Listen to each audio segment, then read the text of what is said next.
this is one of the big mistakes that providers, especially chiros, make, is they ignore or don't think some symptoms are important because it's maybe outside their scope.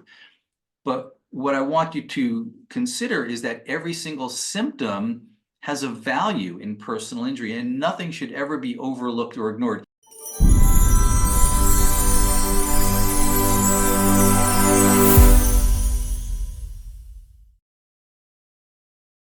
Genesis Nation, welcome again. I have with us Dr. Scott Tauber, and really cool that through my travels around the country, I get to meet the leaders in our profession. And we met in, my goodness, in Dallas, Texas. And I know you're out of Arizona. So we've got clients all over the continental US who are definitely going to be excited to hear from you. So, Dr. Scott, can I call you Dr. Scott? Absolutely. That's okay, cool. Because some people go by first name, last name, Dr. Tauber. So AIPIP is the American Institute of Personal Injury Physicians. And Doc has been coaching and consulting for almost 25 years. And so you've been involved. So Yeah. how about you give us like an overview? Because I want our clientele to understand, our Genesis Nation users to understand, where your background is from, where you came from coaching wise and experience wise. So Yep. Go for it. Okay. Well, thanks for having me on. I appreciate it. Thank you, Brian, Dr. Paris. So as Dr. Brian said, I've been involved in personal injury for a really long time. Just a brief synopsis: I practiced actually for over 25 years, and through my practice, coaching kind of evolved from that. Just to kind of go way back, one of the first times I got involved in coaching, I never even thought about being a coach, was a PI attorney reached out to me because they had seen my records and we had been working together, but they had another provider that they were really having a hard time settling their case because of poor documentation. And so they said, "Hey, Scott, can you do me a favor? Can you just go over and see this doctor and work with their documentation and help them get a little bit better so I can at least send something to the insurance carrier?" And from there, it kind of grew, because then I realized that this doctor needed materials and they needed information and they needed support and they needed a lot of things that I certainly wasn't prepared to walk into that appointment with. But over time, was able to develop that. And if I needed it, I knew others needed it as well. So from just that one little meeting, AIPIP kind of evolved to help providers with just specifically the personal injury aspect of their practice. I've helped doctors with other parts of their practice over time, but really within the last 20, 25 years, it's been focused on personal injury, because we don't learn this in our training, right? As you know, nobody, and personal injury is highly nuanced in not only the documentation, but the management. We're working with different insurance carriers. We're working in the med legal arena with attorneys that don't come along with any other types of clients and patients that we treat. So there's a lot going on here, and a lot of doctors are just kind of lost. So it came from just that. To get our audience, familiarized with you, I saw that you're a certified professional coder. So would it be safe to say that your coaching consulting is more on the documentation coding side versus case management or things like that, or it encompasses everything? No, it actually encompasses everything. So we work with documentation, because documentation is one of those really important aspects of PI cases. Poor documentation will kill a case. Also, case management is really important. So doctors need to understand case management of PI. And here's just a quick example: is what I like to tell my clients and doctors when I do seminars is personal injury is more about injury care than it is health care. And there's a big distinction between healthcare and injury care. And so decisions have to be made very quickly. What you do has to be done very quickly. There's certain things that parameters, documentation, management, all of that is very different. And so, we talk about documentation management. We also have underlying support for our clients. So there's coaching, because in my view, coaching is the great accelerator. So if you can ask somebody questions, if you can bounce something off of somebody, that gets you so much further than just trying to figure it out on your own. Amen. Amen. And there's this, I know starting in practice, running my own practice, this lone wolf syndrome.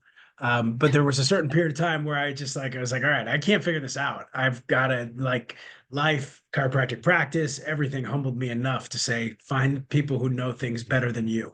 Stop trying to be the smartest person in the room. And now I'm consistently not being the smartest person in the room. And it helps because I'm always learning something and feeds my curiosity. So you've worked with thousands of chiropractors. Obviously, you've read thousands of documents and seen, I'm sure you've seen the most insane things, and you've seen what it takes to get paid.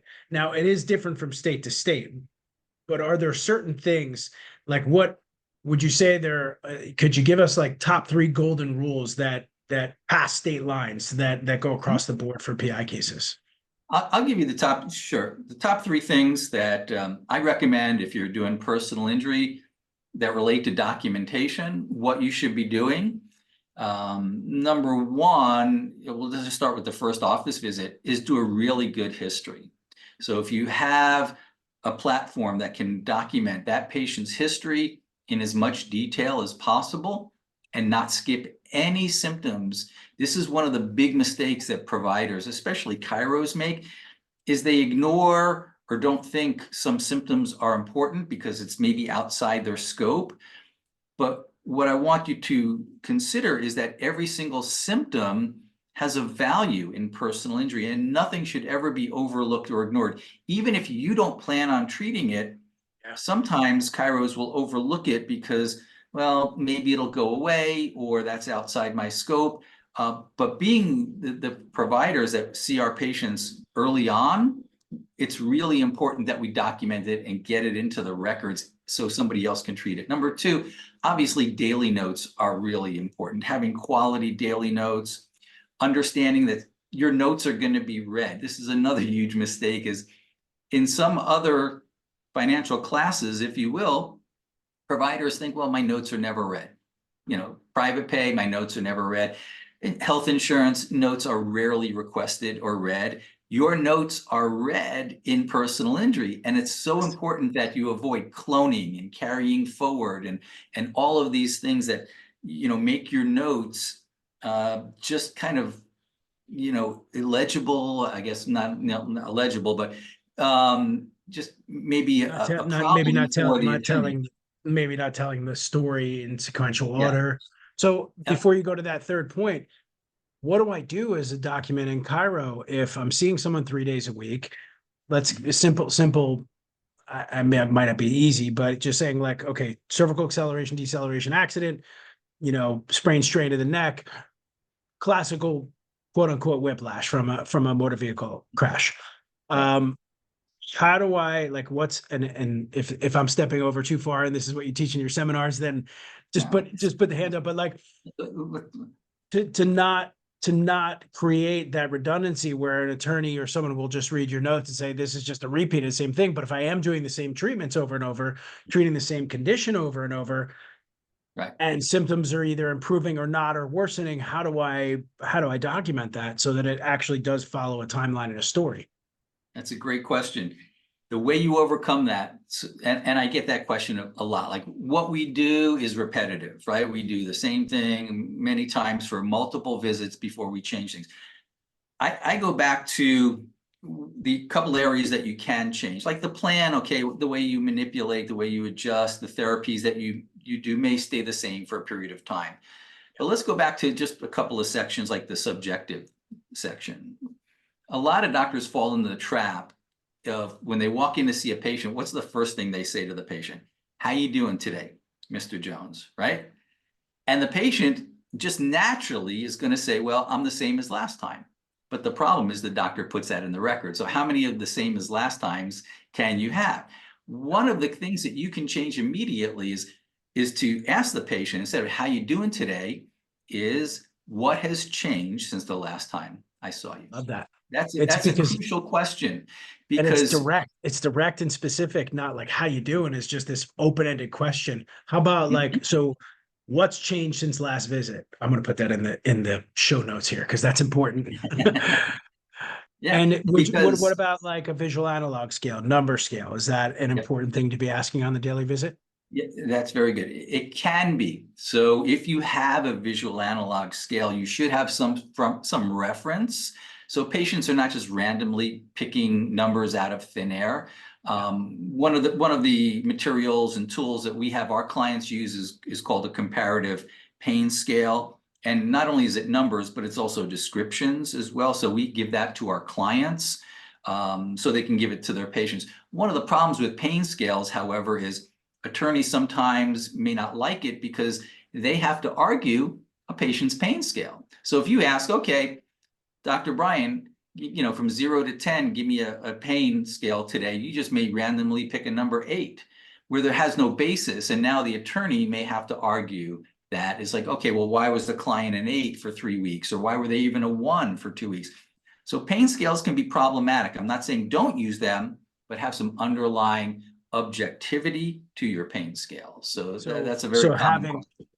I guess, starting out with the right explanation of what an 8 or 9 or 10 would be like is critical Exactly. so that there's objectivity from visit one all the way through the end of care. Makes Absolutely. sense. Awesome. Absolutely. And Yeah. it's funny because this stuff it's simple. It's not easy. I am going to plug Genesis because we try to make it as easy as possible with, the patient facing software and everything else that we have available for clinicians and patients to use. Um, so number three, so the first one was, First one was the wait, history. yeah. Second And one was the daily notes, making okay. sure that you're asking that right question. Number three is it could be a lot of things, but I would say in your documentation is that final visit. So it does play into the notes a little bit. So we start at the history, we go through however many visits, and then when you wrap it up, that final visit is really important. One of the big mistakes I see providers make is they don't have an end to their story. It's hard for the reader to determine, well, did the patient self-release? Or what are they supposed to do on this last office visit? So again, I train my clients, be very specific if they're done with care, if they're just done with care in your office and they need something else, what's the prognosis? Do they need any future care? All of these things, so you're kind of putting a bow on it at the end of just the documentation component. So we start off really strong, we're very thorough and follow our patient through, and then we wrap it up nicely at the end. And they may go on to other providers, but at least as far as you might be concerned, they're done. They're finished. They're done with chiropractic, for example. Love it. And if you simply follow the patient life cycle and actually get meticulous about how you're approaching this, being objective from minute one, appropriate history, effective daily notes, wrap it up with a nice bow. Those are the top three, obviously. What happens when your PIP patient that's coming in? Sorry, I'm just using that for context because they are human beings getting treated, right? We know that Yeah, that's a given, right? right. When they don't show up, they don't Mhm. show up for care. Yeah, How do we document that? yeah. Well, that's called a gap in care. And that is, in my view, one of the biggest case destroyers when a Mm, patient is non-compliant. So okay. the insurance carriers look at it as being non-compliant. So what you have to do in my explanation to my clients when that happens is, first of all, we have protocols on how to avoid that and what you can do. But if it does happen, you want to speak to the representing attorney and ask how they would like that documented, because you don't want to destroy the patient's case unintentionally by putting it into the records, like, multiple visits where they're not showing up. But you do also have to document. So one of the things, here's another one of my little pearls and hints that you can do. Anytime a patient has a representing attorney or has an attorney on their case, use them. Use the attorney to help you. A lot of providers, and I made this mistake myself, would call the patient. And then they say, oh, I'll come in on Wednesday. And then they don't come in on Wednesday. Oh, I'll come in on Friday. And they don't come in on Friday. Next thing you know, 3 weeks have Jeez. gone by, Yeah. and that case is destroyed. How about instead of trying to be the only one, trying to wrangle the patient back in to make their appointments, how about after a couple of times, you just call the representing attorney? Because they can speak to the patient a whole lot different than you can. They certainly can, and they're really good at it. At least the Mhm, attorneys. I practice in the Washington D.C. Maryland area, and mhm. the handful of attorneys that I worked with were very good at letting them know, you don't show up, you keep missing appointments. This gap in care is not going to look good for your case. People show It's up real quick when the attorney makes that phone call. So I love that.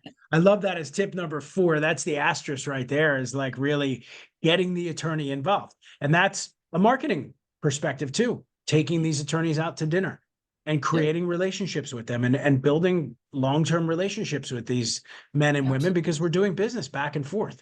So that's a killer aspect there. All right, so history, good daily notes, tying a clean bow in the end, and then also, attorney relations, really putting the attorney to his or her work so they get the job done and keep the patients there. Any, I wanted to give our clientele, Genesis Nation, the opportunity to find you as well. I got the website here, AIPIP.com. That's pretty easy to find, Dr. Scott Tauber. That'll be in the show notes. Any other general tips you can give? And I know you speak all over the country, but just take a look at your website, because I'm not sure when this will be published. So it'll be coming out, but I don't want to get people, but Scott's in Arizona, does a lot of work out there with attorneys in Arizona. But you're all over the country teaching. Can you give us any final good tidbits? Good, because you got lots of pearls. I know you've been Yeah. around doing this for a bit. Yeah. Well, basically, I meant that as a compliment, not no digs on that. Seriously. not that I'm a dinosaur, I got No, you. no, no, no. And you're staying relevant, so that's all that matters. We're all aging; it doesn't matter. Yeah. Um, yeah. A final tip is basically we're working in a med legal arena where none of us have worked before. And even if you do a lot of PI, there's always something to learn. There's new injuries. There's AIPIP is about making yourself more marketable to PI attorneys, because when they see that you are taking personally and are giving them what they need and want, whether it's documentation, whether it's management, whether it's understanding the med legal arena, then they're naturally going to gravitate to you. So I know for a lot of providers, personal injury can be frustrating and aggravating and just annoying, because insurance carriers are not paying or attorneys want huge reductions. But my pearl to you is, invest some time in personal injury. If you're finding it frustrating and aggravating and confusing, well, just reach out to seminars or do something to improve this part of your practice. It's extremely lucrative, but it also comes with a lot of pitfalls. So if you're trying to do this on your own, it gets very frustrating and aggravating quickly. There's just a ton of other pearls related to case. I'll just give you a couple of other things. Is co-management is extremely important in Mm. personal injury. And the reason, and I know sometimes chiropractors don't want to hear that, but I do it because there's a huge liability in personal injury. And coming from my consulting, there's sometimes where providers wind up in situations because they're treating acute traumatically injured patients. Well, what could possibly go wrong if you're the first provider to see an acute traumatically injured patient and you're rushing around all Yeah, day and you skip steps? So there's already baked in liability in yeah, PI cases. And if you don't have the right systems and if you're not paying attention, you just naturally increase your liability even more. So yeah. there's a lot to this PI stuff, but I would just say, take your time, make sure you allot enough time on your first office visit so you don't have to rush, and build in those systems and get your cases off on a good foundation. And if you can do that, then I think PI will be a whole lot easier. And that's just my final pearl, is the first Awesome. visit is critical to everything. Super relevant, super helpful. Thank you. And for any information, We'll put Dr. Scott's email and AIP, it's in the background, AIPIP.com. You can find this gentleman who is a pearl of wisdom. And although our relationship is new, I'm excited to be working with you and, being able to share this information, especially with how well it integrates with what we've already got set in Genesis. So thank you for sharing your time, expertise, and wisdom. You're welcome. Thanks for having me.